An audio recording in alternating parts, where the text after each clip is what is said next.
Nous allons donc poursuivre dans cette troisième séance ce fil un peu continu, parce que je ne respecte pas tout à fait le plan qui avait été annoncé sur le site, mais ça n'est pas grave. Tout sera abordé en son temps. Et je rappelle, parce que mon objectif n'est pas de raconter la colonisation, la conquête de l'Algérie et d'autres, mais à la faveur de ces événements, d'essayer de comprendre un peu ce qu'il y avait dans le cerveau des acteurs, en quelque sorte. Les débats étaient extrêmement intenses à tout moment, et notamment dans les tout débuts de la colonisation, mais ils se sont poursuivis par la suite jusqu'à la fin. Et quoi que l'on fasse, que l'on adopte des solutions pacifiques ou des solutions violentes, les acteurs éprouvent toujours le besoin de justifier leurs actions. C'est un principe que Max Weber avait énoncé. On a toujours besoin de légitimer ce que l'on fait de différentes façons. Alors ça peut être sous une forme extrêmement simple, très proverbiale, du genre « à la guerre comme à la guerre », on ne fait pas d'omelette sans casser des œufs. Enfin bon, c'est des formes de justification très élémentaires qui s'appuient sur la sagesse des nations ou la paresse des nations, comme on voudra. Et puis, il y a évidemment des justifications beaucoup plus élaborées. Et au fond, c'est ça qui m'intéresse. Donc, je rappelle simplement, pour planter le décor, que la conquête de l'Algérie a commencé en 1830 par la prise d'Alger. En 3 semaines, Alger a été prise. Et aussitôt, toutes les possessions du bey, de la minorité turque et également les possessions religieuses, les fondations pieuses, ont été confisquées ou détruites. Le palais notamment du bey, qui se trouvait au bas de la Casbah, a été détruit dès le départ. Il y a eu d'importantes destructions et les Français ont promis qu'il y aurait des réparations. On reviendra sur cette question intéressante des réparations. Mais enfin, au début, on n'occupe que quelques ports. Et puis, à un certain moment, on va s'intéresser à Constantine. Constantine fera l'objet d'une première attaque qui va échouer. La deuxième attaque permettra de prendre Constantine, qui est évidemment sur un site très protégé. Et ensuite, on passera à Oran.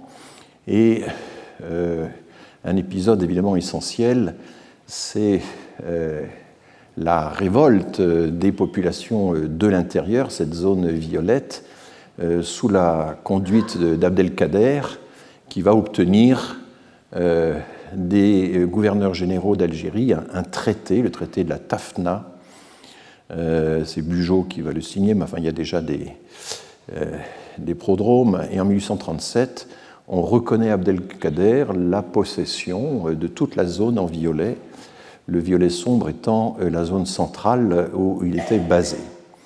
Bon, il va arriver à ce moment-là quelque chose qui va se reproduire à plusieurs reprises dans les processus de colonisation. On fait un traité bilingue et ce qui est reconnu dans la version française n'est pas reconnu dans la version arabe. Bon. Et il va y avoir des contestations sans fin sur quelle est la version qui prédomine, comment les interpréter, etc. Et Abdelkader est furieux quand il s'aperçoit qu'on conteste le traité de la Tafna, et donc la révolte va reprendre. Et finalement, vous voyez les principales dates qui sont annoncées ici. Eh bien, son camp mobile, sa fameuse Smala, sera prise par le général Lamoricière et le duc d'Aumale, qui est donc l'un des fils de Louis-Philippe. Abdelkader se réfugie au Maroc.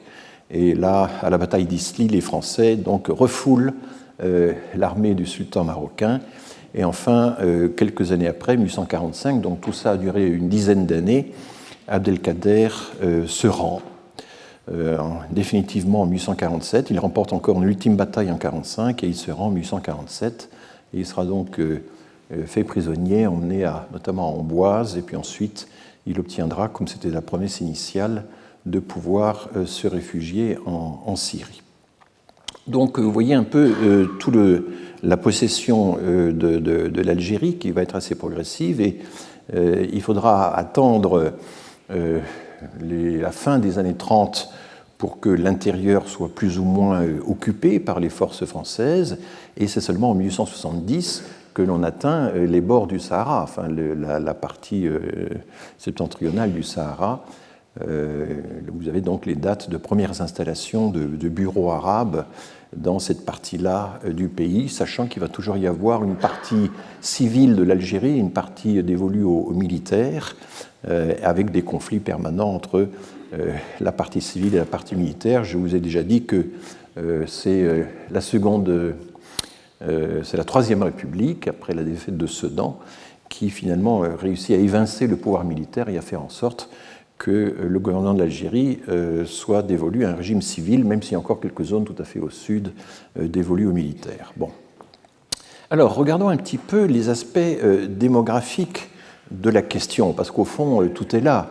Je vous ai dit que la colonisation, c'est une minorité qui prétend dominer une majorité, et il y a des données statistiques plus ou moins bonnes. Très tôt, c'est assez frappant, les Français publient un tableau de la situation des établissements d'Algérie ou des établissements de l'Afrique. Au début, on dit les établissements de l'Afrique, et puis après, peu à peu, on va adopter le nom d'Algérie. Il va y avoir également des recensements généraux, des recensements partiels. Et la lecture de tout ça est un peu compliquée parce que est-ce que les militaires sont inclus dans le recensement ou pas? Ça change tout. Est-ce que les établissements, est-ce que par exemple les Israélites sont-ils comptés à part ou pas? Sont-ils inclus parmi les indigènes? Je ne vais pas entrer dans le détail. Il y a toute une littérature sur la question, et notamment Kamel Kateb, dont je vous ai parlé la dernière fois, est un des auteurs qui ont contribué à clarifier ces choses-là et avoir une lecture critique des statistiques. En fait, cette lecture critique des statistiques, on la trouve très tôt. Il y a des amateurs qui se mettent à relire attentivement tous les tableaux statistiques de l'époque. Il y a des auteurs plus sérieux, dont un professeur au Collège de France, Paul Leroy-Beaulieu, dont je parlerai assez longuement dans ce cours, qui va reprendre toute la statistique des différentes composantes de la population algérienne. Donc voici ici uniquement les Européens et les Israélites, en gros, de 1833, le tout début des premiers dénombrements, à l'indépendance. Et vous voyez que un problème qui va se poser régulièrement, c'est quelle est la part des Français et des étrangers. Les étrangers, ce sont les Espagnols, les Italiens, ce sont aussi les Mahonnais, comme on disait, c'est-à-dire les gens des Baléares de la grande île de Mahon. Pendant longtemps, ils sont notamment dans les débuts de la colonisation, il y a autant d'étrangers que de Français parmi les colons. Dans les années 1870-80, c'est encore le cas. Et puis là, on va utiliser en 1889 un procédé juridique qui va consister à utiliser le droit du sol pour que les enfants d'étrangers, mais qui sont nés sur le sol algérien, puissent automatiquement devenir français. C'est cette fameuse loi du sol, 1889, que le Sénat vient de remettre en cause il y a 2 jours. C'est la loi que le Sénat a remise en cause. C'est une loi qui date de 1889. C'est pour ça qu'on dit qu'elle est très liée à la tradition républicaine. Alors on va utiliser cette loi, ce qu'on peut appeler juridiquement le droit du sol simple différé. Ce n'est pas dès la naissance, contrairement à ce qui se passe aux États-Unis par exemple, qu'un enfant né sur le sol du pays acquiert la nationalité du sol en question. Il faut attendre la majorité, il faut avoir une certaine durée de vie sur place. Et au début, il y avait déjà depuis 1851 une loi de ce genre, mais c'était révocable. On pouvait tout à fait renoncer à la nationalité du sol sur lequel on était né. À partir de 1889, c'est obligatoire. Et les contemporains, que ce soit sur le sol métropolitain ou sur le sol des colonies, vont d'ailleurs souvent dire que les enfants ont été annexés par la France, sans l'autorisation des parents, puisque c'est irrévocable. Et on a longtemps hésité à faire ça, parce qu'on craignait que les pays étrangers ne fassent de même et n'annexent les enfants de Français nés à l'étranger. Bon, je ne reviens pas là-dessus, puisque un cours entier a été consacré à la question de l'intégration, de l'assimilation, et j'ai essayé de faire à ce moment-là, il y a 2 ans, 3 ans, un schéma aussi simple que possible des différentes composantes du droit de la nationalité. Je vous y renvoie. J'aimerais aussi beaucoup y renvoyer les sénateurs actuels, mais bon, c'est pas leur préoccupation de s'informer vraiment sur l'histoire de notre droit, sur les raisons pour lesquelles nous avons à la fois le droit du sang, parce que est français tout enfant de français, c'est quand même la base première de notre droit de la citoyenneté. Et puis secondement, il y a un double droit du sol. Vous êtes français si un de vos parents est né en France et que vous-même vous êtes né en France. C'est ce qu'on appelle le double droit du sol. C'est l'élément qu'utilise l'immense majorité de la population, à peu près les 3/4, d'après les estimations qu'on a pu faire, pour certifier sa nationalité française. Vous êtes né en France, un de vos parents est né en France, que ce soit l'homme ou la femme, peu importe, et le père ou la mère, peu importe, et ça y est, l'officier d'état civil, constatant les lieux de naissance, en conclut que vous êtes français de naissance, chose qui était appliquée d'ailleurs aux enfants d'Algériens quand les parents étaient nés dans l'un des départements français, c'est une clause des accords d'Évian, et si l'enfant était né en métropole mais que l'un de ses parents était né dans l'un des départements français, même s'il était algérien et pas colon, eh bien il était français dès la naissance. Ça, c'est le double droit du sol. Et puis le droit du sol simple, différé, donc pas immédiat, c'est ce qui vient d'être mis en cause par les sénateurs, c'est le fait que vous êtes né en France, et quel que soit le lieu de naissance de vos parents, la nationalité de vos parents, à votre majorité, vous devenez français. Il faudrait expliquer aux sénateurs que ce n'est pas automatique. Il y a un abus du mot automatique ou automaticité qui est... c'est pas automatique. Il faut être né en France, il faut y avoir vécu pendant 5 ans, et il faut être toujours présent en France au moment de l'acquisition du statut. C'est 3 conditions. Ce n'est pas automatique. Qui est français automatiquement ? Monsieur Bruno Retailleau est devenu français automatiquement. À sa naissance, je suis devenu français automatiquement. Ce sont les Français de naissance, nés de parents français, etc., qui sont automatiquement français. Mais les enfants d'étrangers, même s'ils sont nés en France, ne sont pas devenus automatiquement français. Il y a quand même 3 conditions à remplir, et je précise que ce qu'a fait le Sénat, c'est d'exiger qu'au lieu de 50 séjours en France pour avoir accès à cette nationalité, il faudra maintenant 10 ans. C'est ça, c'est quand même une transformation très importante, mais c'est une allusion à l'actualité. Mais c'est normal, puisque la loi de 1889, donc, que l'on vient de remettre en cause, elle a été utilisée notamment en Algérie, et elle a été en particulier, enfin, une des raisons pour lesquelles elle a été mise en place, c'était justement de la facilité avec laquelle ça permettait de franciser, c'est les termes utilisés à l'époque, de franciser les enfants de Maltais, d'Italiens, d'Espagnols, de Siciliens, etc. Bon, alors vous voyez que du coup ça a marché, et en plus la migration venant des restes des zones occidentales de la Méditerranée a décliné, donc il y a eu à la fois une baisse de la migration et une incorporation des générations par la loi, et finalement, à partir de 1890, eh bien, la population européenne est essentiellement française, puisque les étrangers, ceux qui étaient d'origine étrangère, ont été absorbés par la loi de la citoyenneté. Alors, vous me direz, mais là-dedans, il y avait aussi la population juive. La population juive, je rappelle qu'à partir du décret Crémieux de 1871, elle fait partie donc de la population européenne. Mais là, on peut retrouver, et les auteurs ont pas mal travaillé ces questions-là, retrouver des éléments statistiques qui montrent que la population juive a lentement cru depuis les origines. On verra d'ailleurs qu'elle a posé un problème à certains moments, parce qu'elle était de toutes les composantes de la population, excepté les musulmans qui ne figurent pas encore sur ce graphique, elle était celle qui avait un excédent de naissance sur les décès beaucoup plus fort que les autres communautés.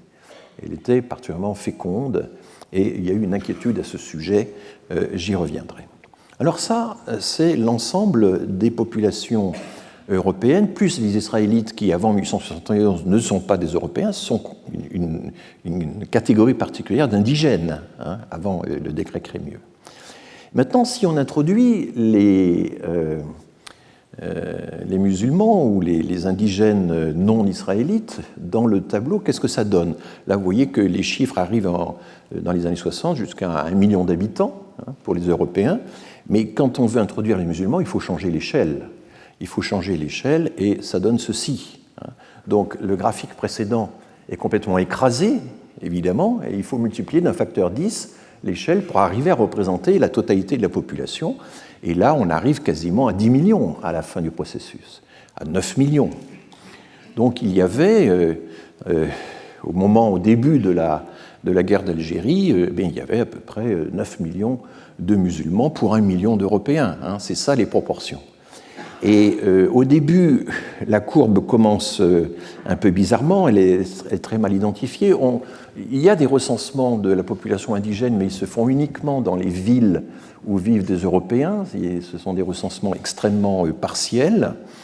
Et il faudra attendre longtemps avant d'avoir des recensements plus précis sur la population musulmane, parce qu'il n'y a pas d'état civil. Il n'y a pas d'état civil dans le monde indigène. On va essayer de l'établir, ce sera très long. Donc là, il y a des estimations.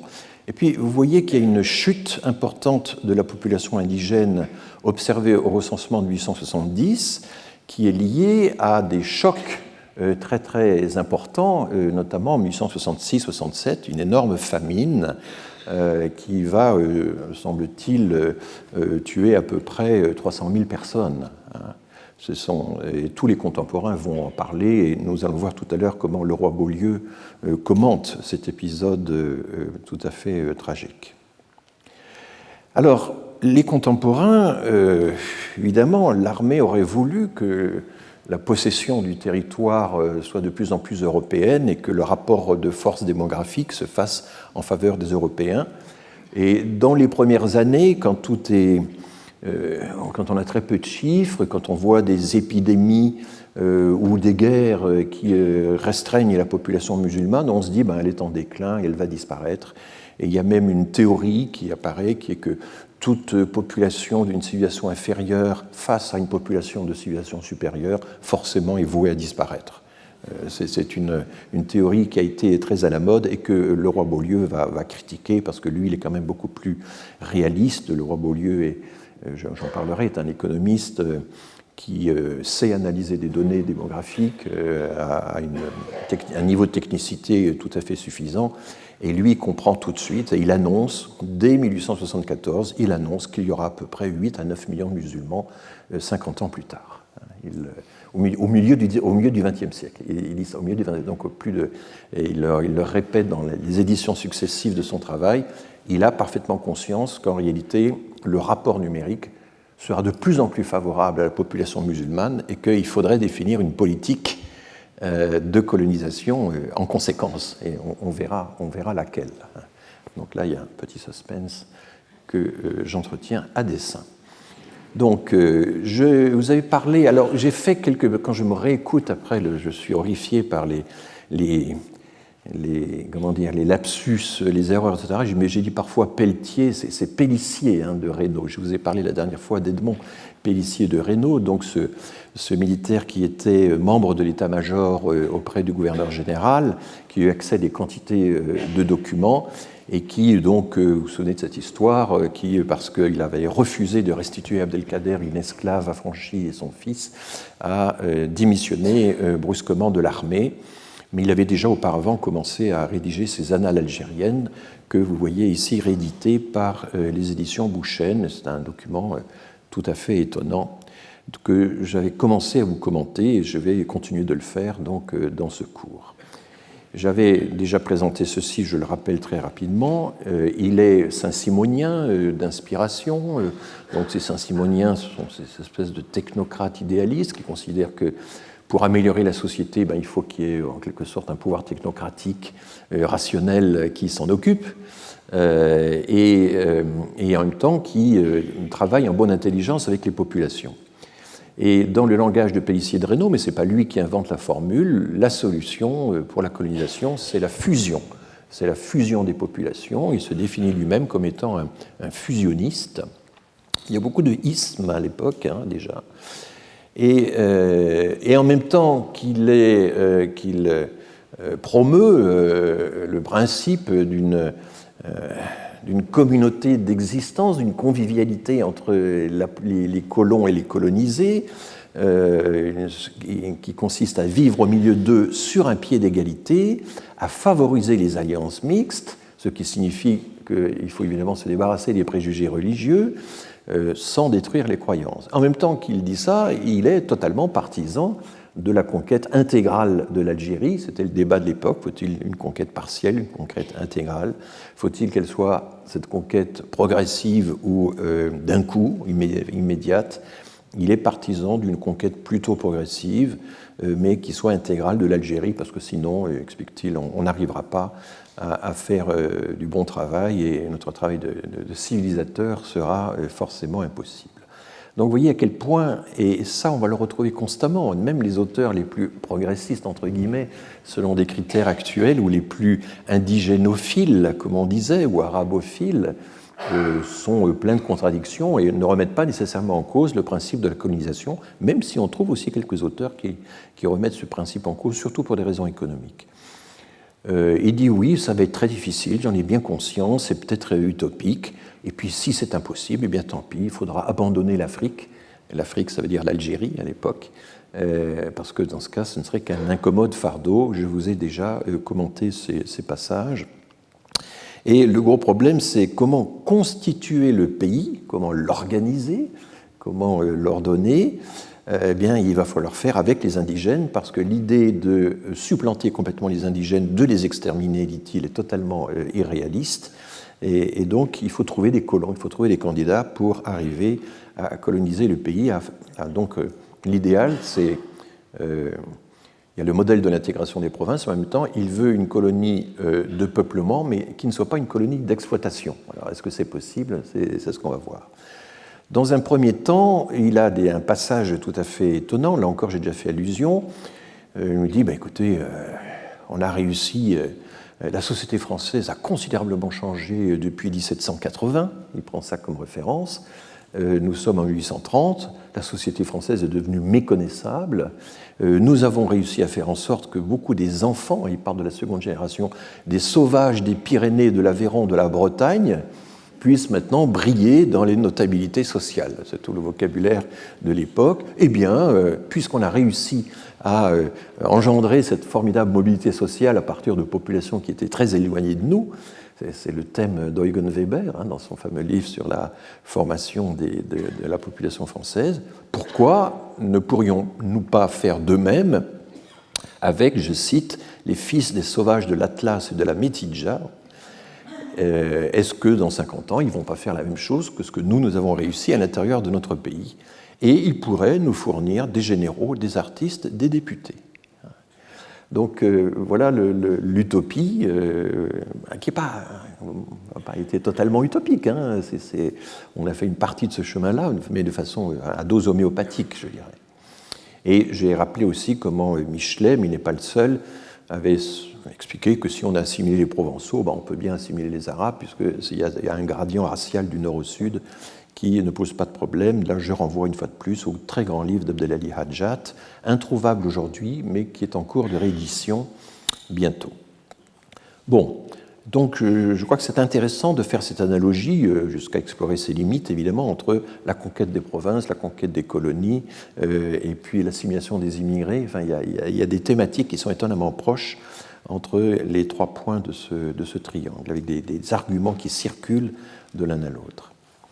Alors, Peyssier de Reynaud ne veut pas, pour l'Algérie, d'une colonie d'exploitation. On s'abuserait étrangement si l'on croyait que la régence d'Alger procurera un jour un bénéfice net.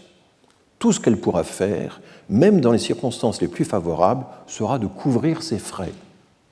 L'Afrique bien administrée pourra se suffire à elle-même, c'est tout ce qu'on pourra en attendre et en exiger. Et cela correspond à la théorie officielle de ce qu'on appelle le pacte colonial. Il faut que les colonies arrivent à se sustenter elles-mêmes, à être autonomes financièrement. Et il va y avoir, donc on connaît maintenant un peu c'est vraiment ce qui va se passer. C'est-à-dire que si on enlève les dépenses militaires, et qu'on regarde uniquement les dépenses du budget civil, eh bien, il y a eu très très peu de flux de la métropole vers les colonies. Et donc, c'est un système de taxation interne qui pose essentiellement sur les indigènes, l'utilisation des droits de douane, etc., qui était censé donc financer les colonies. Et c'est la grande explication du fait que les équipements routiers, éducatifs, etc., vont être très modérés pendant longtemps. C'est vraiment à la fin, après la Seconde Guerre mondiale, qu'il va y avoir un énorme effort de l'État français, qu'à ce moment-là, on va voir le budget civil qui est transféré vers les colonies augmenter brusquement, mais au dernier moment, quand il sera trop tard, d'une certaine manière. Donc là, il se situe dans le cadre du pacte colonial qui est que les colonies doivent se suffire à elles-mêmes économiquement. Alors, du coup, est-ce qu'on a intérêt à conquérir l'Algérie? C'est quand même la question qui pose. Alors bon, oui, il y aura l'extension du commerce, enfin, c'est pas très fondamental pour lui. On aura une puissance maritime accrue, puisqu'on va pouvoir dominer les deux bords de la Méditerranée. Il parle un peu de la mission civilisatrice, mais pas trop. Et il explique, et là, c'est toute une aristocratie, c'est un petit aristocrate, Pélissier de Reynaud, et il est assez représentatif de toute une catégorie de coloniaux au départ, et qui a encore des valeurs aristocratiques, et pour qui les considérations économiques de rendement sont tout à fait secondaires et même pas très nobles. Et donc, il faut conquérir l'Algérie, non pas pour le profit, mais pour la gloire, pour résumer en gros sa position. Et c'est cette phrase que j'adore, puisque je suis moi-même un homme de chiffres par certains côtés, car quoi qu'en disent les hommes de chiffres, c'est quelque chose que la gloire dans l'existence des peuples, surtout cette gloire noble et pure, qui ne consiste pas à conquérir et à détruire, mais à organiser et à créer. Donc ça, c'est tout à fait l'esprit saint-simonien. On va profiter quand même de la conquête. Il faudra bien que quelqu'un se charge de la conquête. Il y a une espèce d'hypocrisie dans cette affaire qui est quand même assez forte. Mais une fois que la conquête sera assurée, et Pélissier de Reynaud fait partie des gens qui se disent bah oui, il faut quand même prévoir toute une organisation militaire pour arriver à conquérir. Mais une fois que ce sera fait, eh bien, l'objectif essentiel, la récompense, c'est la gloire, c'est la noble entreprise. Et en même temps la gloire qu'on peut retirer du fait qu'on est capable d'organiser quelque chose de nouveau dans un pays plus ou moins neuf. Donc une vision aristocratique du monde. Bon, il y a un très grand livre d'Albert Hirschman qui s'appelle Les passions et les intérêts, qui raconte comment toute la vieille typologie des passions liées aux péchés capitaux, etc., a basculé au XVIIe siècle avec la découverte du fait que l'intérêt mène le monde et que l'intérêt, ça n'est plus l'avarice, mais ça peut être une passion noble et une passion aussi prévisible. Quand on fait le postulat que les populations sont guidées par l'intérêt, elles sont plus faciles à gouverner, elles sont prévisibles, elles sont gouvernables. C'est un thème qu'on va retrouver aussi chez Max Weber. La rationalité, c'est la prévisibilité, c'est le fait que si on postule que les gens sont menés par l'intérêt, eh bien, ils sont beaucoup plus facilement gouvernables. C'est une grande idée des Lumières, mais elle apparaît pour la première fois dans les Maximes de La Rochefoucauld. Le Maxime de La Rochefoucauld, c'est un ouvrage collectif. C'est le salon de Madame de Sablé. Ils ont discuté pendant des mois et des mois de toutes les maximes qu'on pouvait rédiger. Et La Rochefoucauld était le plus rapide à publier en son nom tout un stock de maximes qui avait été inventé et échangé dans ce petit cercle aristocratique de Madame de Sablé. Et il découvre que l'intérêt mène le monde, et donc c'est une espèce de dénonciation. Je ne sais pas, quand j'assiste à un enterrement et que je pleure, c'est moi en réalité que je pleure. C'est mon intérêt. Voilà, il y a derrière tout intérêt pour l'autrui, il y a en réalité un intérêt pour soi. Mais à la seconde édition de son ouvrage, La Rochefoucauld, c'est ce que raconte très bien Hirschman, il dit, mais attention, par intérêt, je n'entends pas seulement l'intérêt de bien, on dirait l'intérêt économique aujourd'hui, mais aussi l'intérêt de gloire. Et il y a tout le problème, c'est que l'intérêt de gloire, bon, ça peut être désintéressé, mais il y a un intérêt au désintéressement. Enfin, c'est tout un thème qui va beaucoup intéresser des gens comme Nietzsche, par exemple. Dénoncer l'intérêt au désintéressement, ça va être un point très fort chez Nietzsche, mais aussi chez Bourdieu. C'est un des grands thèmes de Bourdieu, de dénoncer l'intérêt qu'il y a derrière les occupations les plus désintéressées, comme la religion, l'art, la philosophie, etc. Enfin, toutes ces cibles favorites de Bourdieu. Mais dès l'époque, parce que j'arrête ma digression, dès l'époque de Pélissier de Reynaud, on a des critiques disant, mais enfin, tout ça, c'est des questions d'honneur et de vanité qui sont totalement dépassées. On ne peut quand même pas justifier qu'on s'accroche à l'Algérie juste pour l'honneur et par vanité. Vous voyez comment pour la gloire devient pour l'honneur devient par vanité.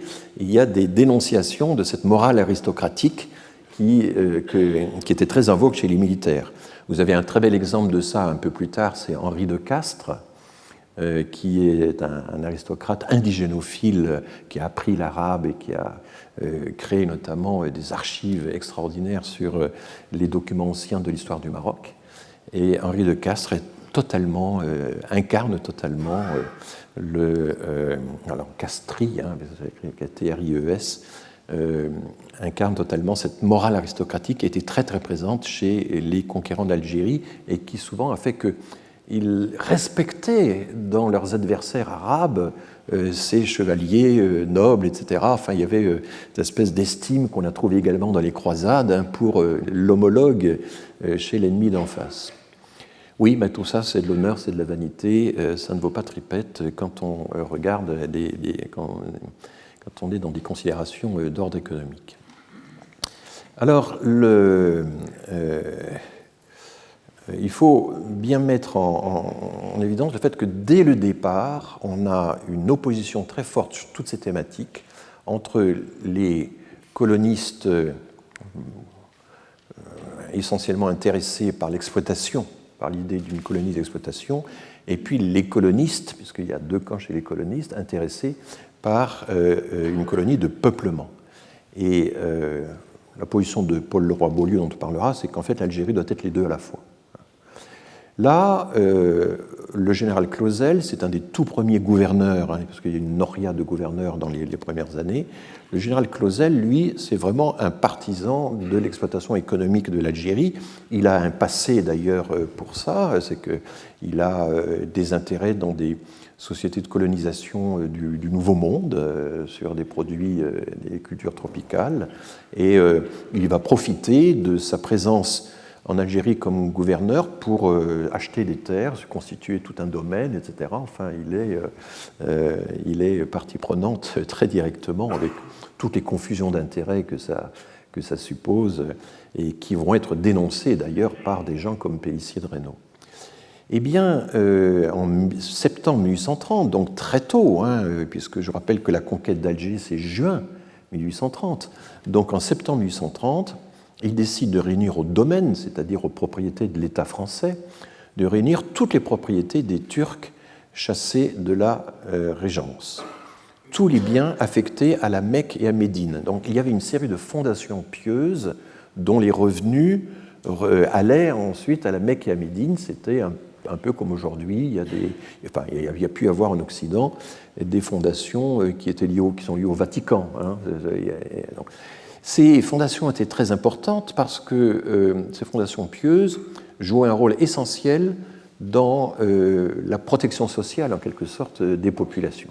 C'était elles qui secouraient les pauvres. Et lorsque ces fondations vont être tout simplement confisquées et supprimées par l'État français, ça va appauvrir les populations qui en dépendaient, qui étaient vraiment fortement dépendantes de ces systèmes d'entraide traditionnels fondés sur l'islam. Alors là, je vous cite Charles Robert Ageron, donc grand pionnier de l'histoire coloniale, qui a consacré une monographie au général Berthesen. Le général Berthesen, c'est le gouverneur général qui va succéder à Clausel. Et pendant longtemps, Berthesen va incarner le colonisme indigénophile, arabophile, et va s'opposer très fortement au général Clausel. Alors c'est intéressant de regarder cette polémique. Donc Charles-Robert Ageron explique que le général Berthesen, encore présent à Alger, a protesté contre cette violation formelle de la capitulation d'Alger. La capitulation d'Alger, c'est l'accord de soumission du bey d'Alger à l'armée française, juste après la prise d'Alger.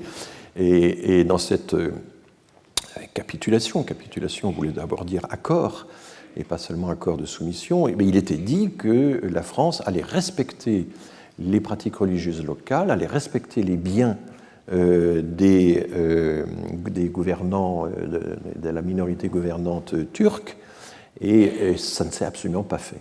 Il y a eu, le palais a été ravagé, détruit, il y a des scènes de pillage qui ont été très très bien, qui sont très très connues. Et Berthesen, qui est encore présent à Alger, parce qu'il a participé, il n'est pas encore gouverneur général, il a participé à la conquête, proteste contre toutes les exactions, les destructions, les confiscations dont ont été victimes les dirigeants de la régence d'Alger. Et Clausel, du coup, retouche le décret qui réunit au domaine, qui confisque donc toutes les propriétés des Turcs. Mais finalement, l'arrêté final frappe de séquestre tous les biens affectés aux mosquées et aux autres fondations pieuses. Il va y avoir plusieurs destructions de mosquées. Il y a des épisodes célèbres où, pour construire des routes, on utilise les pierres tombales du cimetière voisin. Ça a déclenché un scandale énorme dans les populations locales. Des pétitions vont être signées, etc. Et tout ça en vain, même si parfois certaines de ces protestations vont remonter jusqu'à Paris et avoir une certaine couverture médiatique dans la presse de l'époque. Donc Ageron explique que la mesure était considérable puisque les biens dits de la Mecque-Médine, il y avait une partie de leur revenu qui allait à la Mecque ou qui était versé aux Mécois d'Alger. Il y avait aussi les biens qui dépendaient de 8 mosquées qui faisaient vivre donc les érudits qui étaient attachés à ces mosquées. Il y a toute une série de domaines. Il y a les zaouïas qui sont des petites universités pour étudiants, des écoles pour étudiants. Il y a aussi 19 marabouts qui ont aussi perdu leurs biens, et les marabouts sont des personnages essentiels dans la société algérienne, ils sont censés être des descendants du prophète.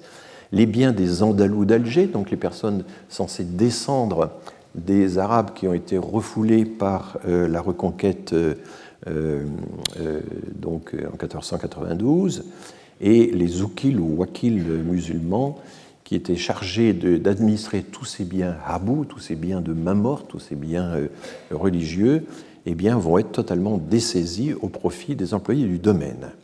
Et tout ça a été improvisé sur place, et le Clausel va nommer ses amis, ses copains, à la tête de ces administrations, et ça va être un scandale qui va être dénoncé très vite par Pélissier. Alors voilà une façon, la façon dont Pélissier réagit à certaines initiatives. En 1836, il y a toute une controverse parce que toutes ces terres de domaines sont accaparées par des spéculateurs, des accaparateurs. Ce n'est pas encore de la vraie colonisation. Il faudrait quand même organiser une vraie colonisation, c'est-à-dire diviser, répartir des lots de colonisation, des lots agricoles. Il y a aussi des lots urbains qui avaient été... Et là, en l'occurrence, ce sont des petits lots de 4 hectares qui sont distribués sur le site de Boufarik. Boufarik, c'est sur la route d'Alger à Blida, c'est plus proche de Blida que d'Alger, mais ça a été un des premiers points, une première ligne de progression de la colonisation. Et Pélissier est furieux, il dit « Parmi les considérants de cet arrêté se trouve celui-ci, considérant que depuis plusieurs années, ces terres sont incultes. Or, je ne saurais laisser passer cette assertion. Ces terres n'étaient incultes que depuis que nous nous y étions établis, c'est-à-dire depuis 1 an. Auparavant, elles étaient fort bien cultivées. Lorsque nous nous établissons quelque part, nous commençons ordinairement par tout dévaster ou par tout laisser périr, puis, lorsqu'il nous prend fantaisie de réparer une partie du mal, nous présentons nos essais de restauration comme des créations nouvelles.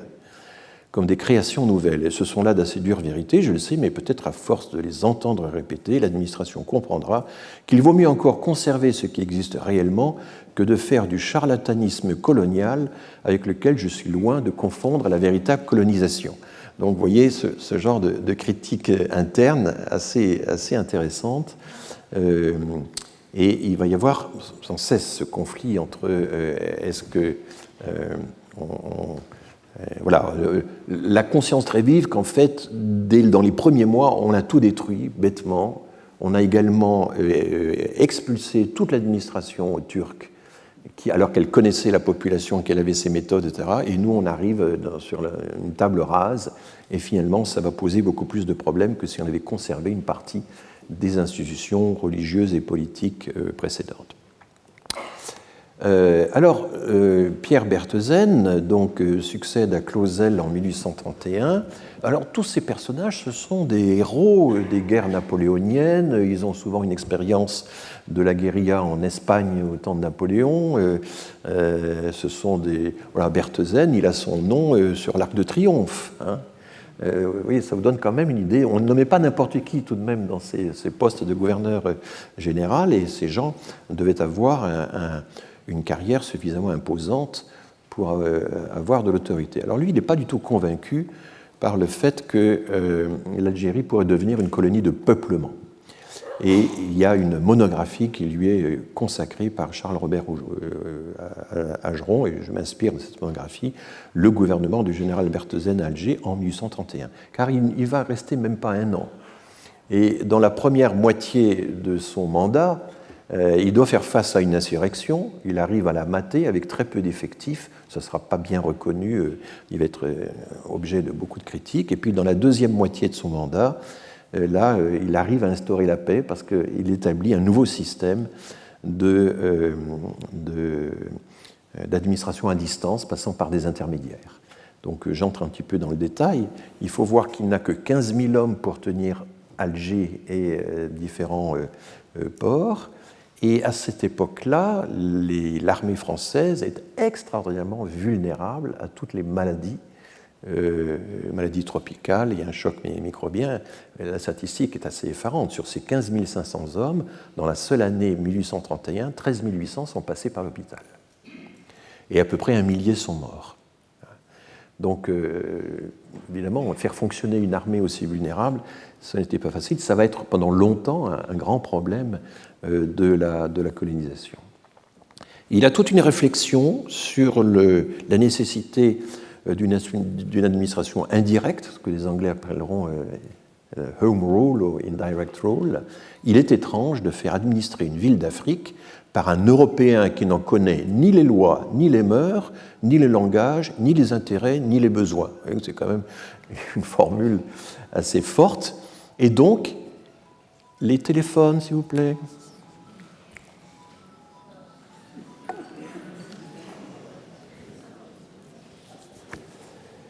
Alors, il nomme un Nara, un Naga, un chef de personnage réputé qui va tenir les tribus plus au sud d'Alger.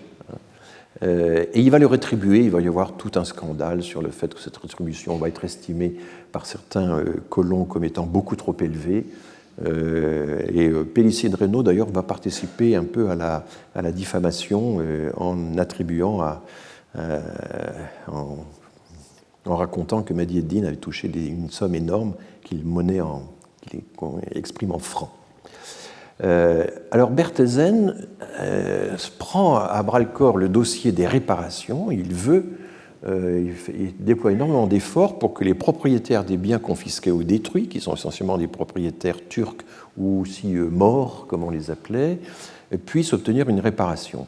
Et il y a une pétition des propriétaires d'Alger, magnifiquement rédigée, représentée par un certain Ahmed Bouderba, qui était un marchand francophone, marié à une Française, qui avait fait le va-et-vient entre la France et l'Algérie. Bouderba va être très courageux, mais les gouverneurs suivants vont tout faire pour l'emprisonner, l'exiler, le réduire au silence. Et voilà, c'est un personnage très intéressant. Il s'exprimait dans un français impeccable. Et on va trouver longtemps, souvent au cours de la colonisation, ces intermédiaires de haut niveau que certains représentants de l'administration française avaient décelés. Et Berthesen écrit au ministre pour soutenir le ministre, c'est le ministre de la guerre, c'est le maréchal Soult, qui était à l'époque ministre de la guerre, donc l'homme de la campagne d'Espagne sous Napoléon. Je rappelle que Soult, il est connu en histoire de l'art parce que Soult avait pillé absolument sans la moindre vergogne les églises et les couvents du sud de l'Espagne. Il avait constitué une collection énorme de tableaux de Murillo, Velázquez, Zurbarán, etc. Et cette collection, il s'était appropriée à titre individuel. Et la collection Soult va jouer un rôle très important en histoire de l'art, puisque des gens comme Manet, par exemple, vont visiter la collection Soult et toute l'hispanomanie ou l'hispanophilie dans les années 1830-1840. C'est grâce à la collection Soult qu'elle va pouvoir se développer. La collection Soult a été dispersée par les héritiers du maréchal, et il y a eu une exposition métropolitaine il y a peut-être une douzaine ou une quinzaine d'années qui a reconstitué la collection Soult en allant chercher dans tous les musées américains et européens tous les tableaux que Soult avait volés en Espagne lors de sa conquête. Donc vous voyez un peu la sensibilité que Soult pouvait avoir par rapport à la nécessité de restituer les biens mal acquis, comme on dit aujourd'hui. Hein. Les biens mal acquis, c'est une expression actuelle. Elle était quand même assez modérée. Mais bon, il était assez ami avec Berthesen. Il l'écoute on a la correspondance. Enfin.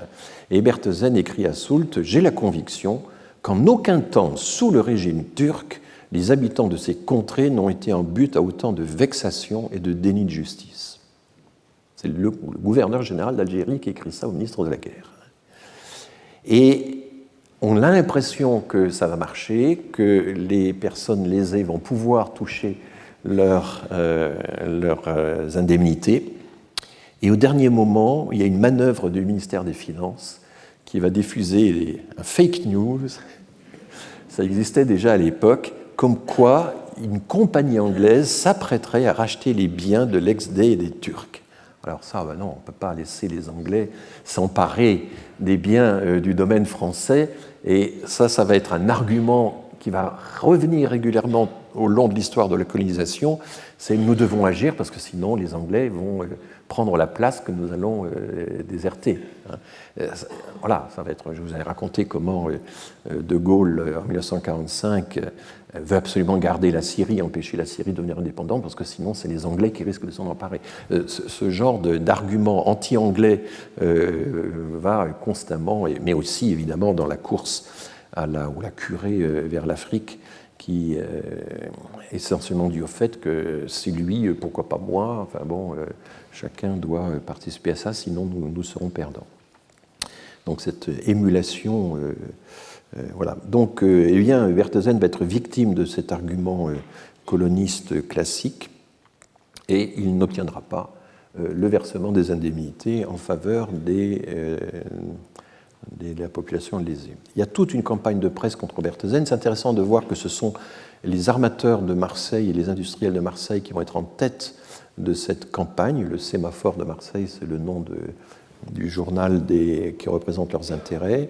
Clausel, par ailleurs, qui n'est plus gouverneur, fait des pieds et des mains pour essayer de récupérer sa fonction de gouverneur. Il va pas réussir, hein, mais quasiment. Et puis, il y a cet argument lancinant qu'on trouve déjà dans la presse d'Alger.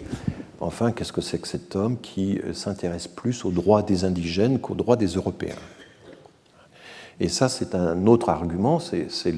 Et Ageron qualifie cet argument de chantage patriotique. Les Français d'abord. Hein. Comment pouvez-vous vous intéresser à la défense des intérêts des Arabes sans que ce soit une trahison nationale? Donc très tôt, vous voyez, dès 1831, ce genre d'argument apparaît. Il doit faire face à un autre dossier, et là, Berthesen est absolument furieux parce qu'il y a un plan de colonisation du ministre de la Guerre qui consiste à envoyer en Algérie 4500 indésirables, 4500 membres des classes dangereuses, 4500 délinquants. C'est le préfet de la Seine qui identifie ces personnes, et il y a l'idée que pour se débarrasser de ces gens-là, donc ça va être un ressort de la colonisation, et les Anglais ont donné l'exemple avec les convicts d'Australie, et bien le préfet de la Seine arrive à expédier 4500 indésirables vers l'Algérie, et il est très content de lui, il a réussi à faire financer l'opération par la ville de Paris. Et Berthesen est furieux qu'on lui envoie ainsi en dépôt ce genre de colons. Donc vous voyez deux conceptions très différentes entre deux gouverneurs successifs entre 1830 et 1831. Clausel a une devise « coloniser, c'est s'enrichir ». Et il va lui-même mettre ça en pratique en profitant de sa position privilégiée. Et Berthesen écrit, il a d'ailleurs rédigé un mémoire justificatif qui a un peu de termes, qui manque un peu de relief, et d'une certaine manière, Ageron reprend ça et évalue ce document. Les colonies ont toujours été onéreuses à la France. Alors là, il fait référence aux vagues précédentes de colonisation, c'est-à-dire le Canada, les Antilles, etc., Saint-Domingue, etc. Les colons qu'on lui présente ne sont pas des agriculteurs, ce sont des aventuriers, des spéculateurs, en quête d'une fortune prompte et facile, revendiquant comme un acquis les dépouilles des vaincus.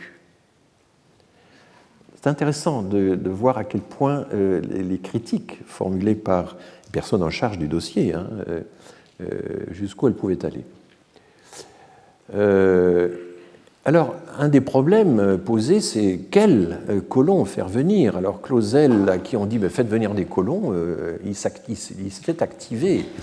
Et c'est Pélissier de Reynaud qui nous raconte que M. Clausel entretenait une active correspondance avec des comités qui s'étaient formés sur quelques points de la France et de l'Allemagne. Il paraissait convaincu que les misères partielles, les mécomptes individuels ne devaient compter pour rien. Son raisonnement semblait se réduire à ceci: il arrivera à 2000 hommes dans un mois, il en mourra 1000 de misère ou de maladie, restera 1000 de bénéfices nets.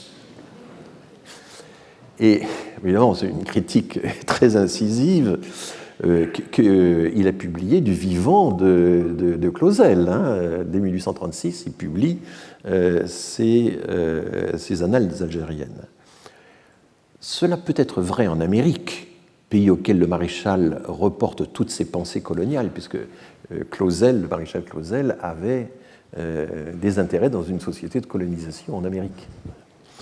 Cela peut être vrai en Amérique, pays auquel le maréchal reporte toutes ses pensées coloniales, parce que le malheureux émigré européen qui y a une fois mis les pieds ne peut plus revenir sur ses pas. 2000 lieues le séparent de sa patrie. Mais Alger est aux portes de l'Europe. Si on y est mal, on s'en va. Et l'on détourne ses compatriotes d'y venir. Voilà pourquoi ce qui est applicable à l'Amérique ne l'est pas à Alger. Abstraction faite de toute idée de morale et de respect pour l'humanité. Parce que c'est un principe qu'utilise souvent Pélissier. Ça fait penser à des polémiques actuelles. Je ne me situe pas sur le terrain de la morale, parce que sinon on va me reprocher de faire du moralisme. Je ne me situe pas sur le terrain du respect pour l'humanité, on dirait aujourd'hui des droits de l'homme. Non, je me situe sur votre terrain. Ça c'est la rhétorique, ça utilise un argument auquel l'adversaire pourrait être sensible en entrant dans ses vues. Je vais utiliser un argument purement économique ou purement politique.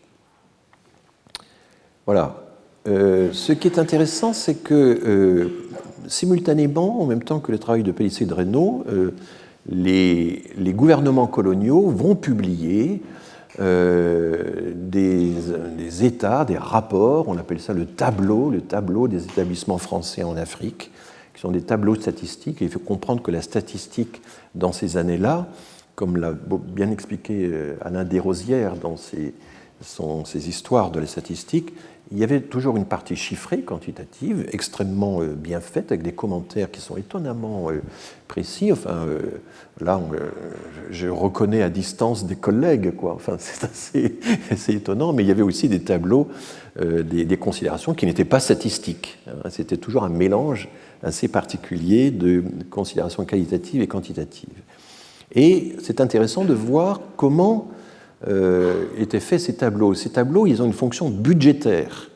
Il s'agit de présenter au Parlement tous les éléments qui vont permettre, qui vont justifier le vote du budget pour la colonie, même si ce budget va être essentiellement militaire, comme je vous l'ai dit, et très peu civil.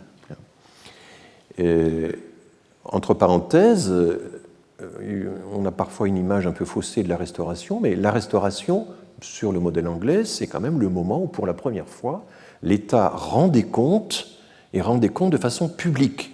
Il y a l'idée que le Parlement ne peut voter des budgets ou des impôts que s'il peut se reposer sur une documentation, notamment statistique, écrite, transparente.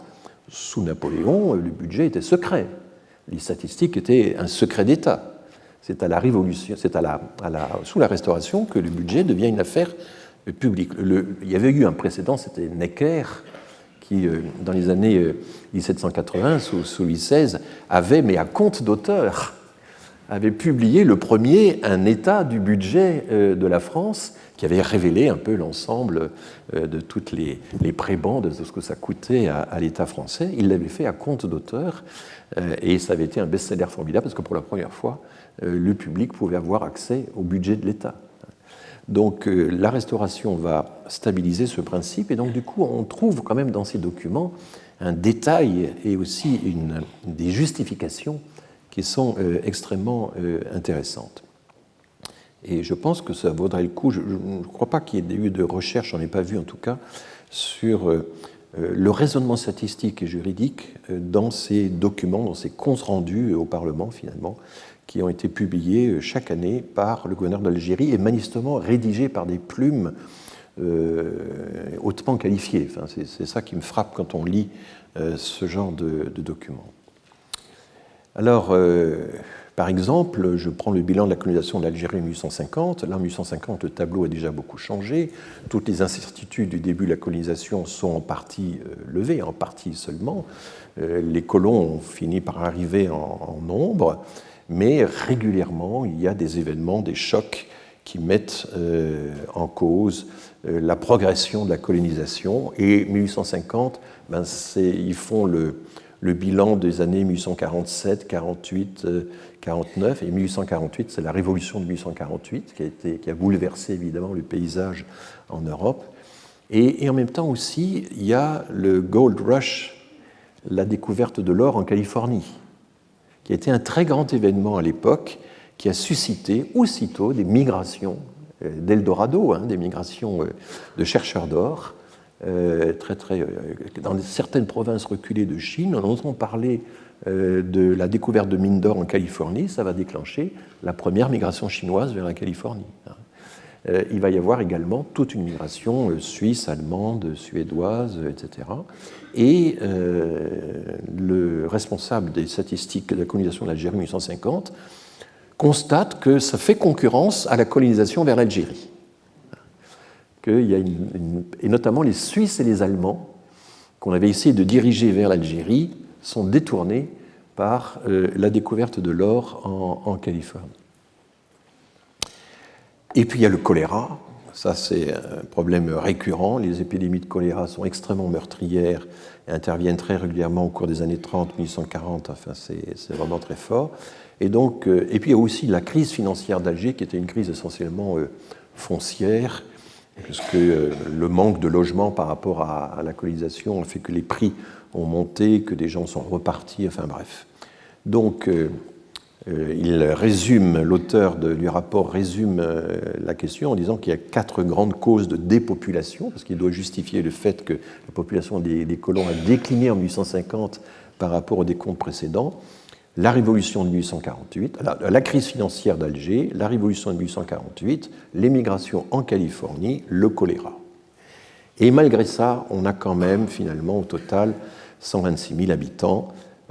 Donc ça a quand même augmenté par rapport à 1846, conclut mais pas autant que voulu. Et vous voyez le genre de tableau très fin.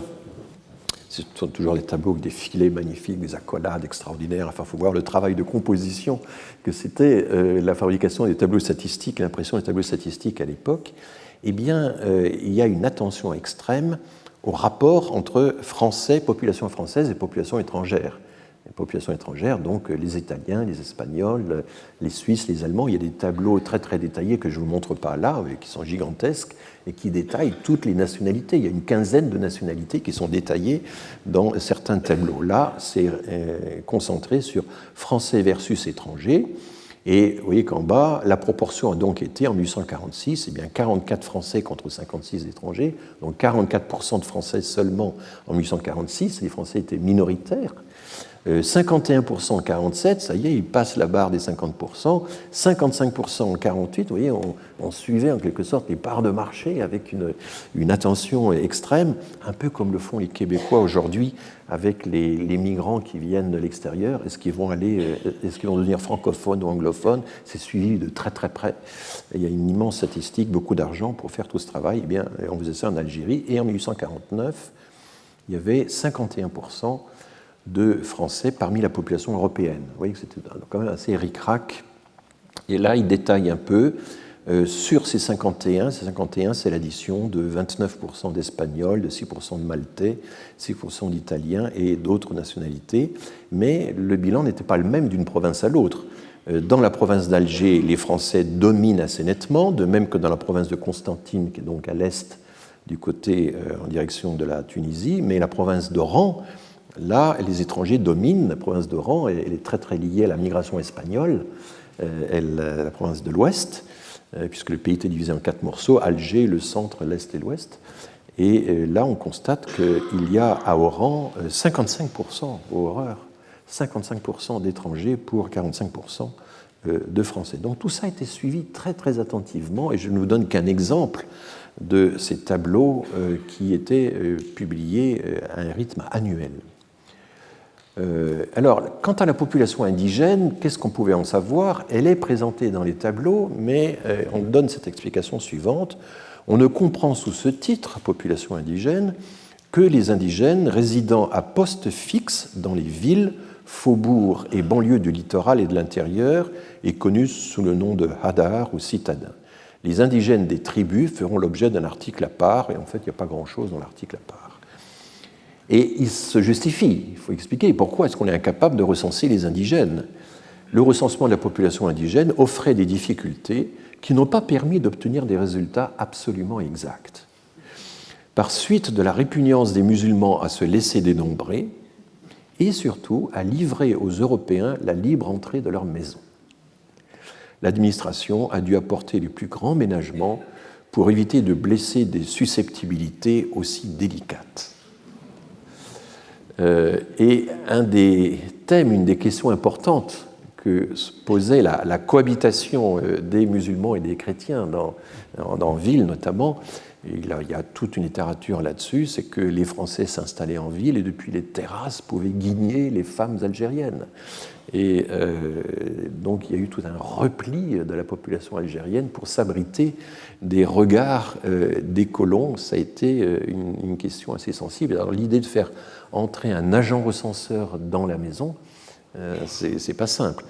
Bon, j'ai travaillé en Espagne, en Andalousie dans les années 70, 72 à 76, et j'ai connu ça, des personnes qui refusaient de laisser entrer l'enquêteur, et parce que c'est pas une situation définie. Je rappelle comment tout ceci est né. C'est Gallup, le fondateur des sondages, l'homme qui, dès les années 1930, fait les premiers sondages aux États-Unis, et il comprend que cette situation d'entretien, elle n'est pas connue, elle n'est pas identifiée. Il va falloir travailler à identifier la situation, et il va, dans les journaux, régulièrement publier l'image de l'enquêteur avec son carnet et son stylo au seuil de la porte qui interviewe la ménagère pour briser les résistances, les craintes des personnes.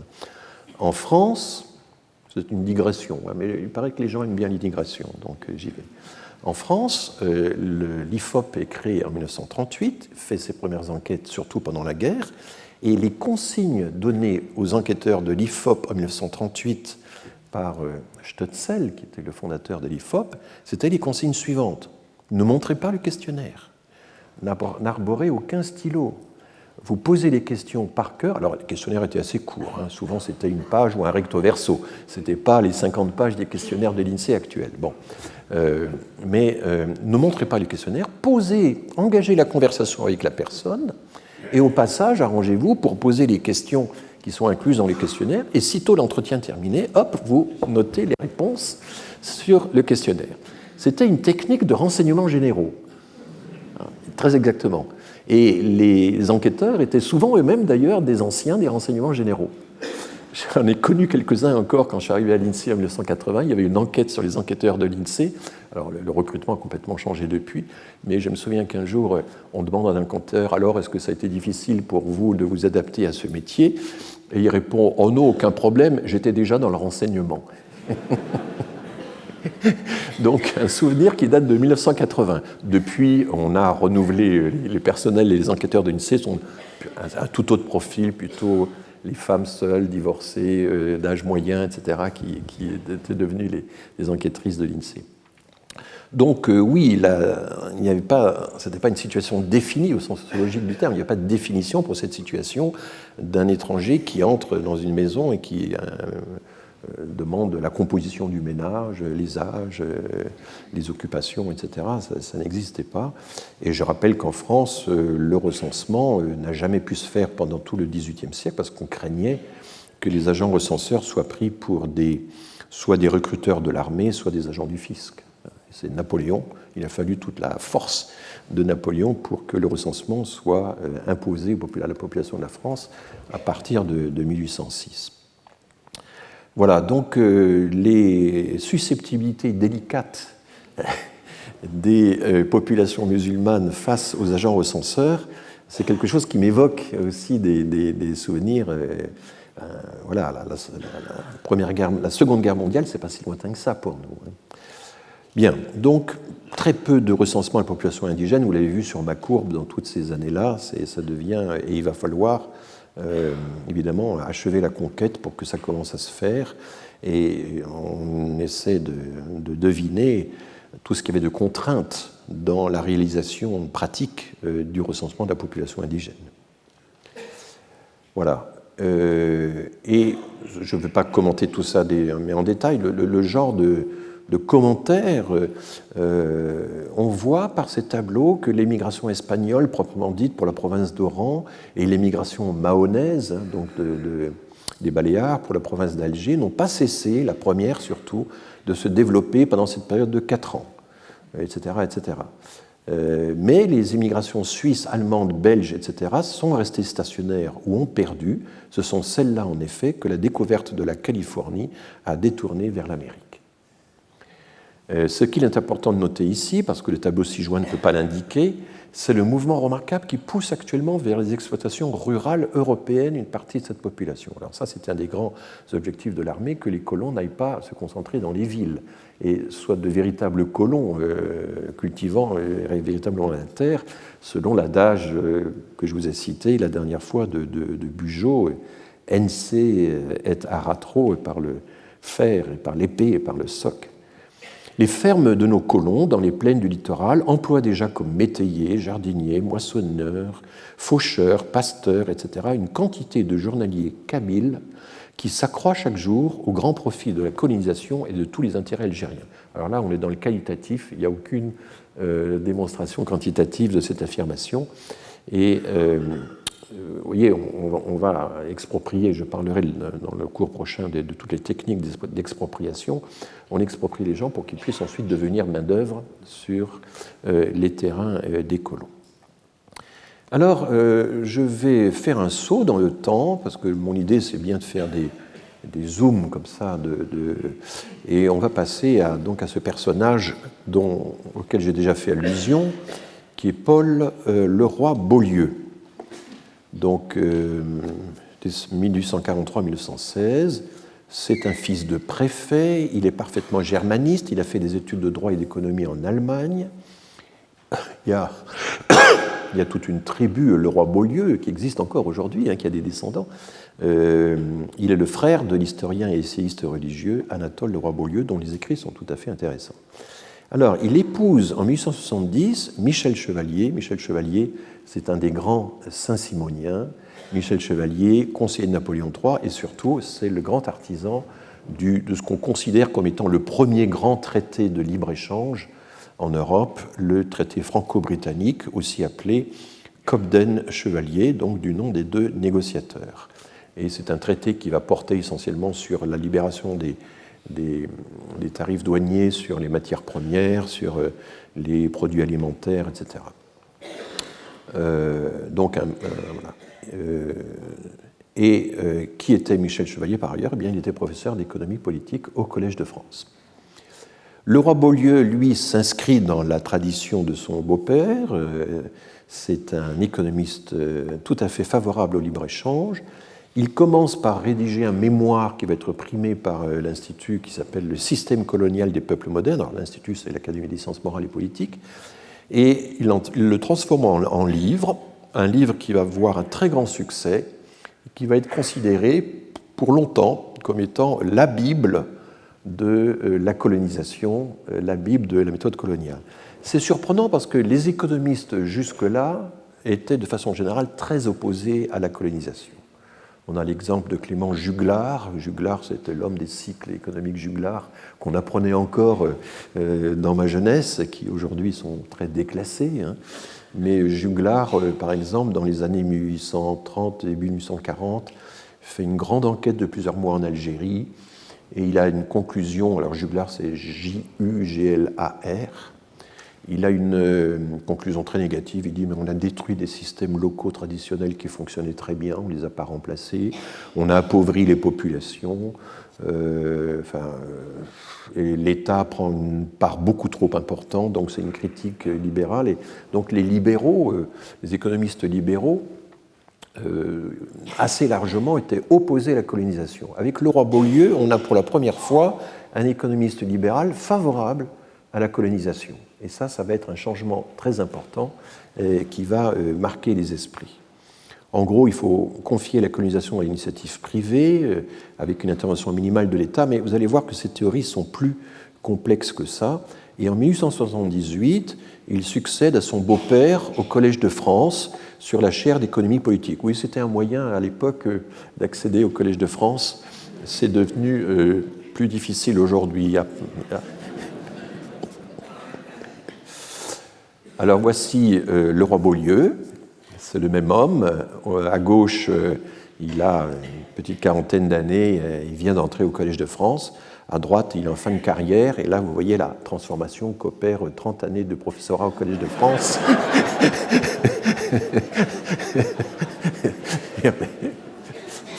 Donc moi, j'ai un mandat beaucoup plus court, fort heureusement. Donc voilà, c'est un personnage intéressant. Il écrit très bien, il est très cultivé, très documenté, il a des connaissances techniques en démographie qui sont assez remarquables pour l'époque. Voilà, mais en même temps, comme tous ces essayistes, assez péremptoire, assez sûr de lui, assez culotté aussi. C'est un cas. On le lit sur Internet, on le trouve sur Gallica, sans aucun problème. Je crois qu'il est même dans les archives. Là, je vais utiliser ça dans les archives de Google Nouvelle Manière. Et donc, je vais me livrer là maintenant à une brève analyse du traité de Leroy Beaulieu, dont j'ai copié quelques passages. Et ça se présente sous la forme d'un traité systématique. Et vous voyez que le titre donc, de la colonisation chez les peuples modernes, c'est vraiment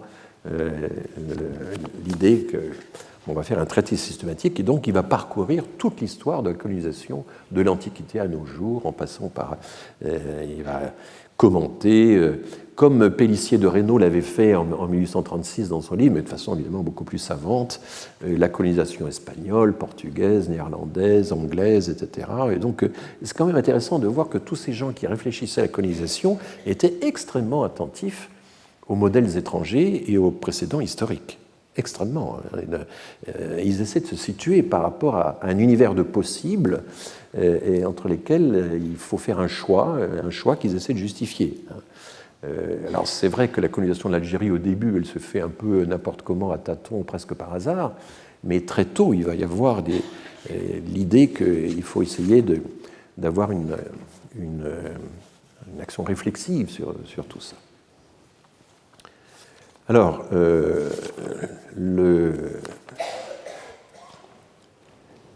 il explique que la colonisation d'Algérie, c'est quelque chose de tout à fait à part, tout à fait spécifique. Notre entreprise algérienne occupe une place à part dans l'histoire de la colonisation, accompagnée d'autres circonstances non moins exceptionnelles. Toutes les nations qui avaient fondé des colonies autres que celles d'exploitation les avait placés dans des contrées vacantes ou très peu peuplées. Donc les colonies de peuplement, jusqu'à présent, c'était dans des contrées vacantes très peu peuplées. Elles s'étaient emparées de régions d'une facile conquête, offrant en abondance des terres libres et d'une appropriation aisée, ne présentant qu'une population disséminée, primitive et incapable de résistance. Bon. Il faudrait voir un peu si les Incas et les Aztèques correspondent vraiment à ce schéma-là, j'y reviendrai. Mais bon. Cette race, établie sur le sol d'Afrique depuis des siècles, était, elle, douée d'une civilisation avancée. Ça, c'est la race arabe, hein, dans son idée. Elle était douée d'une civilisation avancée. Elle formait une société régulière, pourvue de tous les éléments de vie et de consistance. Elle avait un sentiment élevé de sa nationalité. Elle répugnait par ses mœurs, ses idées, sa religion à toute assimilation à une autre race. Et ce qui contribue à augmenter encore les difficultés, c'est que la religion de cette race indigène, donc l'islam, est une religion hautement spiritualiste, dépourvue presque de toute empreinte de superstition, une religion qui, par la simplicité et la netteté toute philosophique de sa doctrine, par la pureté de ses enseignements, est douée d'une force défensive que, au point de vue humain, on peut appeler insurmontable. Telles sont les circonstances caractéristiques dans lesquelles a pris naissance notre tentative de colonisation algérienne. Il importe de ne pas les oublier un instant si l'on veut être juste et impartial, si l'on veut émettre des idées pratiques et réalisables. C'est un texte assez étonnant, puisque la civilisation algérienne est présentée comme une nationalité qui a une certaine consistance, chose qui va être niée pendant très très longtemps. Hein. Emmanuel Macron a encore expliqué qu'avant l'occupation ottomane, l'Algérie n'existait pas en tant que nation. Bon, il y a toute une controverse, toute une discussion là-dessus. On a utilisé le mot Watan, nation, assez tôt, hein, pour désigner l'Algérois, était perçu comme une nation. Mais là, le roi Beaulieu, et on est en 1874, on est manifestement aussi influencé par tous les discours saint-simoniens sur la colonisation arabe. Et pour le roi Beaulieu, c'est une civilisation. Alors, dans d'autres passages du texte, il va dire qu'ils sont semi-civilisés. Elle est avancée, mais pas aussi avancée que la nôtre, évidemment. Mais enfin, elle a un certain degré de civilisation. Elle a un sentiment élevé de sa nationalité. Et la religion de l'islam est présentée comme une religion épurée, spiritualiste, etc. C'est une image très différente de ce que nous avons aujourd'hui, puisque tous ces éléments, ce seraient plutôt des éléments de fanatisme ou des choses comme ça. À l'époque, non, c'est une religion apurée, et on est dans un système d'idées laïques, des Lumières, de progrès, etc. Et pour beaucoup d'auteurs à cette époque, ce qui paraît étonnant aujourd'hui, l'islam, ce n'est pas une religion attardée, c'est une religion qui, dans l'échelle des évolutions, est beaucoup plus avancée que la chrétienté avec toutes ses superstitions. Voilà le cadre assez étonnant de la réflexion de le roi Beaulieu. Et il continue, et là, à mon avis, il se trompe, rien là ne ressemble à l'établissement des Espagnols au Pérou ou au Mexique, à celui des Anglais dans l'Amérique du Nord ou en Australie. C'est un fait sans précédent, sans analogie dans l'histoire moderne. Bon, Cortés a eu la grande chance d'arriver chez les Aztèques au moment où le pouvoir aztèque était en pleine agitation de succession. Pizarre a une chance absolument inouïe quand il arrive au Pérou chez les Incas. Eh bien, on est dans un long interrègne puisqu'il n'y a pas de règle de succession. Hein. Et donc, il y a une douzaine d'années d'interrègne, de combat entre les rivaux pour accéder à l'Empire. Donc, Pizarre tombe juste par hasard dans un long interrègne qui va lui faciliter considérablement la conquête, puisqu'il va jouer sur les rivalités au sommet de l'État inca. Mais enfin, les Incas, c'était quand même une société très organisée. Les Aztèques vont résister. Il faut rappeler que la prise de Mexico, c'est quand même un épisode assez complexe. Il faut se rappeler. Alors, il y a une grande différence entre les deux conquistadors. Cortés était un lettré de Salamanque, c'est quelqu'un de très haut niveau, et Pizarre, c'était un berger d'Extrémadour. C'est pas le même niveau.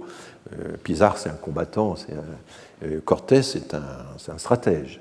Et il va s'appuyer notamment sur la fameuse Malinche, qui est cette princesse d'une tribu rivale des Aztèques, et pour faire ça. Et dans un premier temps, par ruse, il monte de Veracruz et il entre tranquillement à Mexico sans aucun problème. La première entrée des Espagnols à Mexico se fait comme dans du beurre. Mais là, les Espagnols sont scandalisés quand ils découvrent les sacrifices humains dans les temples.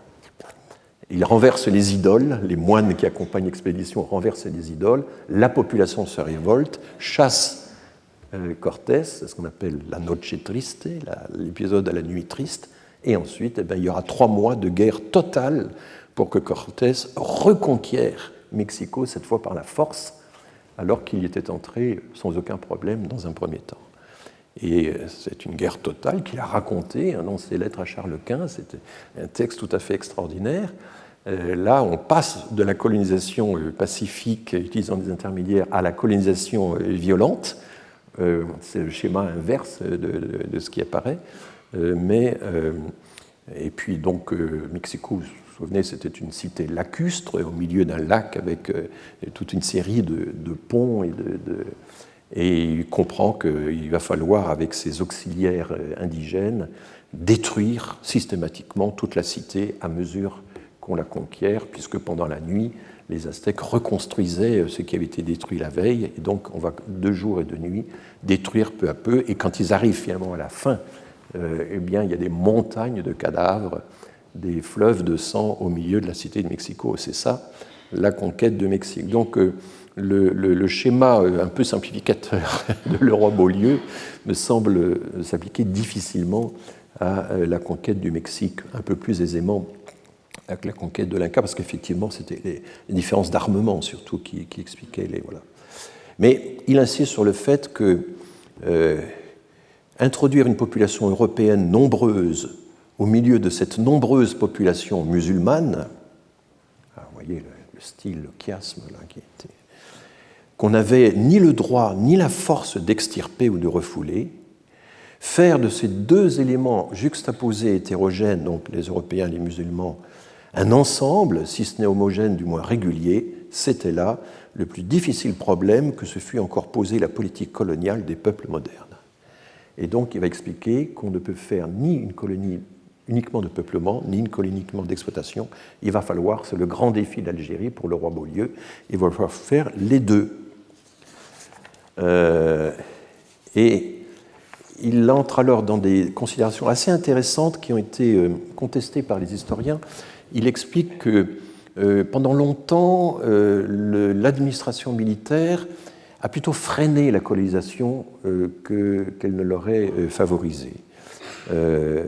Par exemple, il cite une décision ministérielle de 1832 afin d'arrêter une immigration trop nombreuse et trop hâtive, d'obvier au désagrément de voir tomber des individus dans la détresse pour s'être inconsidérément transportés dans cette contrée sans avoir les moyens d'y vivre fixés et assurés, le gouvernement français, outre les mesures déjà prises pour empêcher l'immigration spontanée de pénétrer en Algérie, a cru devoir en interdire l'accès dorénavant jusqu'à nouvel ordre. Donc il y avait des demandes qui venaient notamment du sud de l'Espagne, notamment de Malte, etc., de personnes que l'armée française jugeait inaptes à réellement coloniser le pays, et il y a eu des mesures contre l'immigration spontanée. En 1838, après la révolution de 1848, on a également, explique le roi Beaulieu, multiplié les entraves. Et il cite des Espagnols qui se trouvaient alors en chômage momentané dans la province d'Oran, furent renvoyés dans leur pays. Donc il y a eu toute une politique de régulation, de contrôle de la migration, ça existait déjà à l'époque. L'administration redoutait une immigration trop considérable. Alors le roi Beaulieu fustige cette politique malthusienne, en quelque sorte, vis-à-vis de l'immigration, et considère qu'on a perdu de précieuses années dans ce moment-là, Pendant une trentaine d'années, l'opposition presque constante et systématique du pouvoir à une immigration considérable est un fait caractéristique de la colonisation algérienne.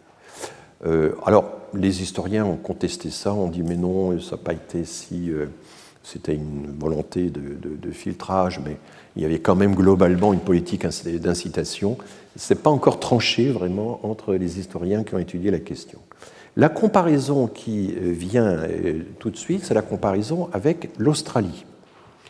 Et les auteurs disent, quand on regarde les 50 premières années du peuplement de l'Australie, les 50 premières années du peuplement de l'Algérie, à quel rythme ça s'est fait dans les deux cas, et qu'on peut comparer, etc. Et dans les 50 premières années, la colonisation de l'Algérie se fait à peu près au même rythme que la colonisation de l'Australie, avec des effectifs assez comparables. Mais en fait, il suffit d'ajouter 20 années supplémentaires pour voir que là, l'Algérie décroche par rapport à l'Australie, et l'Australie va continuer sa politique de peuplement. Et un auteur comme Bouddha Etemad, qui est un des spécialistes de l'histoire économique de la colonisation, explique que, évidemment, les aborigènes australiens n'ont pas posé les mêmes résistances, les mêmes problèmes que la population musulmane d'Algérie. Les aborigènes, on ne sait pas trop combien ils étaient, mais enfin, ils ont été relégués dans des réserves vers le centre, le nord de l'Australie. Ils ont disparu très vite, il y a eu le choc microbien, il y a eu beaucoup d'exterminations. Et je rappelle cette chose étonnante, c'est que les aborigènes australiens n'étaient pas recensés dans le recensement italien, c'est seulement dans les années 1970 qu'on a commencé pour la première fois à inclure les aborigènes australiens dans le recensement de la population, tellement ils étaient considérés comme des populations totalement à part, qui ne méritaient pas d'être recensées. Alors il y a eu, dans le milieu des années 70, milieu des années 80, et là, un auteur qui est français qui rend compte de ce mouvement, c'est Barbara Głowczewski, qui a raconté tout ça, et les aborigènes sont devenus beaucoup plus visibles. Notamment, ils ont revendiqué le A majuscule pour aborigène, et ils ont obtenu le droit d'être recensés, de figurer dans la population recensée. Et ce qui est assez intéressant, c'est que la part de la population australienne qui s'est revendiquée comme aborigène a augmenté assez fortement, parce que, un peu comme c'est arrivé aussi en Nouvelle-Zélande avec les Maoris, etc., il y a des revendications de filiation qui sont faites. Mais donc là, à cette époque, on compare sans cesse avec l'Australie, et j'ai un exemple d'auteur qui manifestement a lu Le Roi Beaulieu, c'est Jennifer Sessions. J'ai déjà cité cet ouvrage, By Sword and Plough, c'est la traduction de la devise de Bugeaud. Et parce qu'il y a toujours l'idée, notamment chez les auteurs américains, d'avoir un nouveau paradigme, de révolutionner la vision des choses, etc. Elle dit non, les Français n'ont pas été réticents envers l'immigration coloniale, ils ont répondu à l'appel de la colonisation. Elle fait la comparaison avec l'Australie, donc en fait elle refait le même raisonnement que le roi Beaulieu, avec pas mal d'années de distance. Et il y a une critique intéressante de David Todd. David Todd, c'est le fils d'Emmanuel Todd, qui est devenu un très bon historien de la colonisation, qui a fait un compte-rendu critique du livre de Jennifer Sessions. Et il dit, mais il faut comparer, il faut égaliser les conditions de la comparaison entre l'Algérie et l'Australie pour que ça ait du sens. Les métropoles d'origine n'ont pas la même taille. La distance entre Londres et Sydney, c'est 17 000 km et pas 700 km comme entre les deux côtes françaises et algériennes. La population aborigène en Australie n'a rien à voir avec la population indigène en Algérie. Et puis surtout, les colons qui arrivent en Australie, ils avaient bien d'autres destinations alternatives. Donc ça fausse aussi les conditions de la comparaison. Voilà. Et puis il suffit d'ajouter 20 ans au bilan pour que le bilan finalement s'inverse et qu'on observe en Australie 1 700 000 colons après 60 ans de présence, et en Algérie seulement 680 000. Voilà. Et l'autre problème sur quoi insiste David Todd, et qui fascinait déjà les auteurs des tableaux, du tableau des établissements français en Afrique, étaient très attentifs à ça, Est-ce que c'est une colonisation surtout rurale ou surtout citadine? On voulait évidemment coloniser les campagnes, avoir des colons. Et en fait, ce qui va s'observer, c'est que la colonisation en Algérie va être de plus en plus une population urbaine. On le voit bien au moment de la guerre d'Algérie, c'est une population très urbaine. Et les terres, notamment parce qu'elles sont occupées par de grandes propriétés dans des proportions importantes, vont finalement occuper une population assez réduite. Et donc, du coup, l'idée que la colonisation de peuplement doit être un effort, un investissement permanent, va être quasiment abandonnée après 1870. 1870, c'est donc 1871, c'est l'époque du décret Crémieux, où on pense que ce sont plutôt des mesures juridiques que des mesures d'incitation à la colonisation qui vont permettre d'occuper le territoire. Vous voyez à quel point toute cette histoire n'a rien d'automatique, de mécanique, n'était pas prédéterminée à l'avance, a été discutée, a fait l'objet de toutes sortes de contestations. Et je vais donc m'arrêter là. Je vais néanmoins vous présenter tout de même, et c'est une avancée sur le cours de l'année prochaine, voilà, dans le formidable travail qu'a accompli Denis Cognot dans son livre qui s'appelle « Un empire bon marché ». L'expression figure déjà chez Laurence, chez Henri Laurence, je me suis aperçu de ça en relisant un article des Orientales. Denis Cognot donc a reconstitué de façon très précise, avec tous les correctifs nécessaires, les séries budgétaires concernant les dépenses de la métropole pour les colonies. Donc ça commence, vous voyez, et là c'est l'ensemble des colonies. Ça inclut l'Algérie, mais pas uniquement. Ça inclut l'Indochine, ça inclut les territoires d'outre-mer qui sont devenus des départements français, etc. Et vous voyez que la ligne en pointillé, c'est les subventions civiles nettes, la différence entre ce qui est gagné et ce qui est envoyé. C'est très faible. C'est très très faible. Et c'est dans les toutes dernières années, après la guerre, on déclenche des plans, on mesure évidemment les revendications des Algériens et qu'on se lance dans des équipements. Et il va y avoir le plan de Constantine tout à fait à la fin, trop tard évidemment, alors que la guerre d'Algérie vient de commencer. C'est tout à fait à la fin, idem pour l'Indochine, que la métropole se met vraiment à investir dans les colonies. Au début, oui, c'est un empire à bon marché, comme le dit Denis Cognot, et alors, il se réfère de façon critique au livre de Jacques Marseille, qui pendant longtemps était l'auteur de référence sur la question, qui évoque le divorce entre les grandes entreprises françaises et l'Algérie. Mais ce divorce est quelque chose de très récent, et en réalité, pendant toute la colonisation dans la longue durée, il y a eu finalement très faibles investissements, parce que le pacte colonial consistait à dire mais c'est à chaque colonie de s'autofinancer. C'est comme on dit aux mairies, débrouillez-vous. Donc, eh bien, évidemment, cette injonction à l'autofinancement a abouti à faire que les investissements d'infrastructures ont notamment été faibles et qu'une partie importante des dépenses qu'on voit là, c'était les traitements des fonctionnaires qui accaparaient une partie importante du budget. Quand on regarde la deuxième courbe, ce sont les dépenses militaires, et vous voyez que les dépenses militaires ont excédé de loin les dépenses civiles, bien sûr pendant toute la période de la conquête, et ça ne s'effondre pas, bien sûr. Alors il y a eu des pics, mais on voit bien que ça retombe pendant la guerre de 14. Mais ce qui est frappant, c'est après la Seconde Guerre mondiale, c'est la prodigieuse montée des dépenses militaires pour essayer de garder à tout prix les colonies. Et ça va être la guerre d'Indochine qui va être extrêmement coûteuse, ça va être les opérations de Madagascar, du Cameroun, etc. Et bien sûr la guerre d'Algérie. Donc on va dépenser beaucoup dans les colonies, tout à la fin, dans l'espoir de les garder, alors qu'en fait il sera trop tard. C'est ça l'extraordinaire paradoxe des investissements de la France pour les colonies.